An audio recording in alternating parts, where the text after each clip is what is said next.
একটা অন্যের ওপর নির্ভরশীলতা কিন্তু আপনার মধ্যে ছিল অতীতে।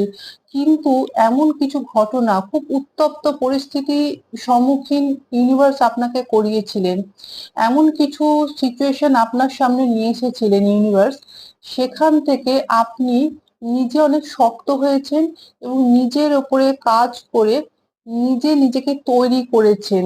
আপনাকে কেউ কিন্তু তৈরি করে দেয়নি, পরিস্থিতি আপনাকে তৈরি করে দিয়েছে, এবং এর পেছনে কিন্তু ইউনিভার্সের হাত আছে। কারণ আপনি প্রথমের দিকে না ভীষণ নরম স্বভাবের ছিলেন, খুব সহজ সরল ছিলেন, এখনো সহজ সরল আছেন, কিন্তু মানে ঘা খেতে খেতে না কোথাও যেন আপনি খুব শক্ত হয়ে গেছেন। খুব মানে পরিপক্কতা আপনার মধ্যে এসে গেছে, ম্যাচুরিটি এসে গেছে। এবং এই পরিপক্কতায় ম্যাচুরিটি আপনাকে এমন একজন মানুষ হিসাবে পরিণত করেছে, যার কাছে কিন্তু এখন সবকিছুই তুচ্ছ বলে মনে হয়। মানে এখন আপনি ভাবেন যে যেটা হয়েছে সেটা ভালোর জন্য হয়েছে, কারণ যদি ওই উত্তপ্ত পরিস্থিতি বা ওই খারাপ পরিস্থিতির সম্মুখীন আপনি না হতেন, তাহলে আপনি নিজের উপরে কাজ করতেন না, নিজের উপরে বিশ্বাসটা আনতেন না।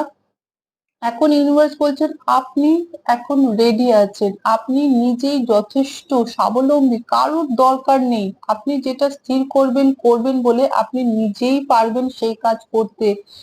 একটা সময় অন্যরা আপনাকে ইউজ করতো, তারা ভাবতো কি যে আপনি মানে তাদের ছাড়া হয়তো আপনার চলবে না। কিন্তু দেখুন পরিস্থিতি কিভাবে পাল্টায়, এখন বরঞ্চ মানে আপনার তাদেরকে ছাড়া চলে যাবে, কিন্তু তাদের আপনাকে ছাড়া চলবে না, এরকম একটা মেসেজ কিন্তু এসেছে।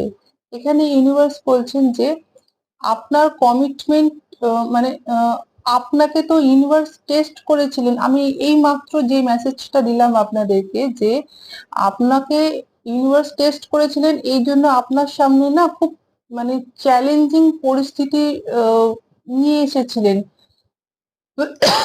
যে পরিস্থিতিটা মোকাবিলা করতে আপনাকে হিমশিম খেতে হয়েছে।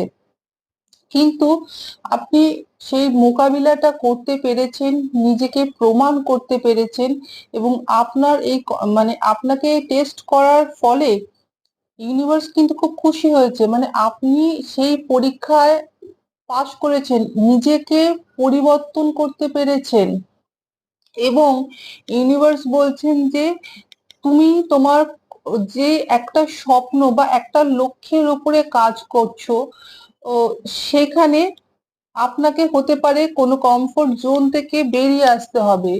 অনেকে